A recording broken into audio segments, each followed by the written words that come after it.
J'ai été horrifié lorsque ma belle-mère a donné à mon bébé des aliments dont le pédiatre avait dit qu'il était dangereux, mais personne ne m'a pris au sérieux. J'ai accueilli ma fille Léa à 37 ans, un départ un peu tardif, et j'avoue avoir été une maman nerveuse au début. J'avais toujours été une femme très compétente et efficace, et voilà que j'étais totalement novice en matière de maternité. J'ai donc lu une centaine de livres sur les bébés et j'ai noté chaque mot de mon pédiatre. J'ai suivi les règles à la lettre, si est pourquoi j'ai été choqué lorsque ma belle-mère a dépassé les bornes. Jack et moi rendions visite à Estelle, ma belle-mère, pour le déjeuner du dimanche et Léa a commencé à s'agiter. Je l'ai nourrie, j'ai changé sa couche, je l'ai bercée, mais rien ne semblait fonctionner. Elle a même recraché sa tétine. Estelle me regardait d'un air supérieur. « Donne-la-moi », a-t-elle dit. « J'ai eu 5 enfants, je sais comment apaiser un bébé. » Elle a pris Léa dans ses bras et a ramassé la tétine. Et avant que je puisse dire un mot, elle a plongé la sucette dans un pot de miel et l'a mise dans la bouche de mon bébé. « Stop !» j'ai crié, me précipitant dans la cuisine. « Tu ne peux pas lui donner du miel.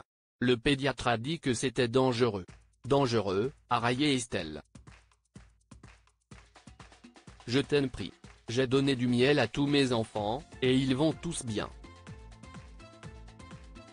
Ma mère nous a donné du miel à moi et à mes 7 frères et sœurs.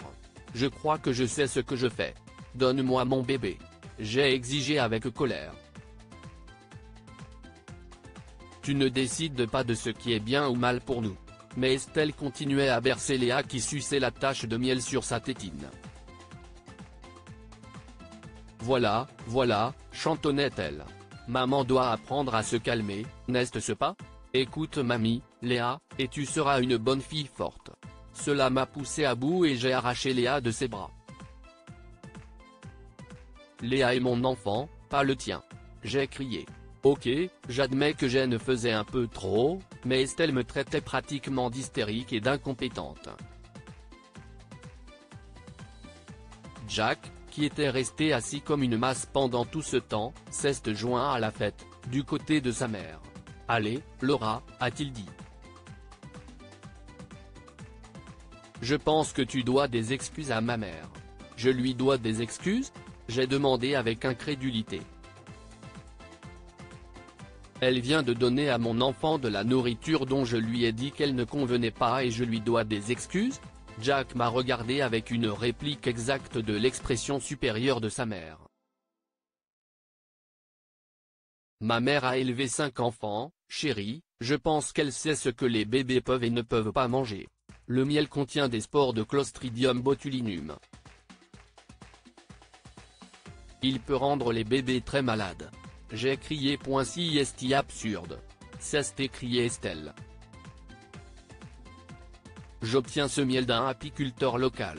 Je mange ce miel et des centaines d'autres personnes aussi. Aucun de nous n'a contracté le botulisme.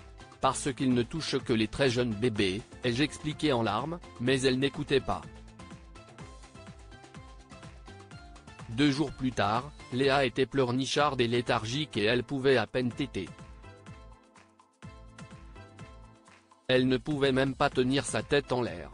Quand elle a commencé à avoir des difficultés à respirer, nous l'avons emmenée à l'hôpital où on a diagnostiqué un botulisme infantile.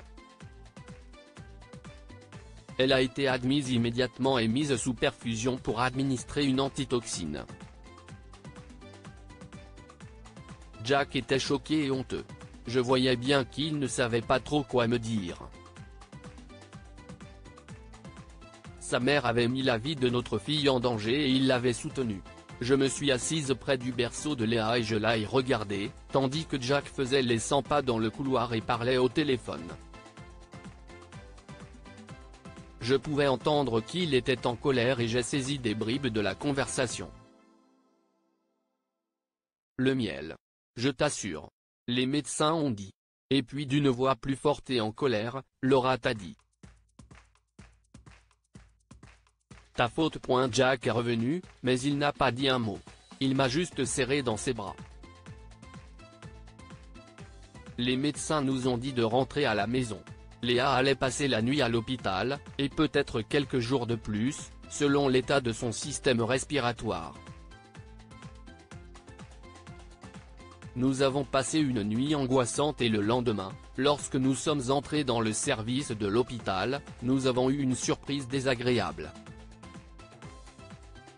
Estelle était là avec un grand homme à l'air distingué et il examinait Léa. Qu'est-ce ce qui se passe? J'ai demandé avec colère. Que faites-vous ici, Estelle?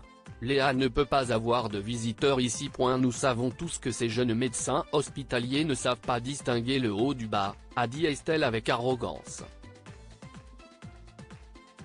J'ai donc demandé au docteur Gadavian de voir Léa et de me dire ce qui ne va vraiment pas chez elle. Je suis resté sans voix. Je n'arrivais pas à croire au culot de cette femme. Mais alors le docteur Gadavian a parlé. Je suis désolé, Madame Malo, mais le diagnostic initial est tout à fait correct. Votre petite fille souffre de botulisme infantile. A-t-elle ingéré du miel?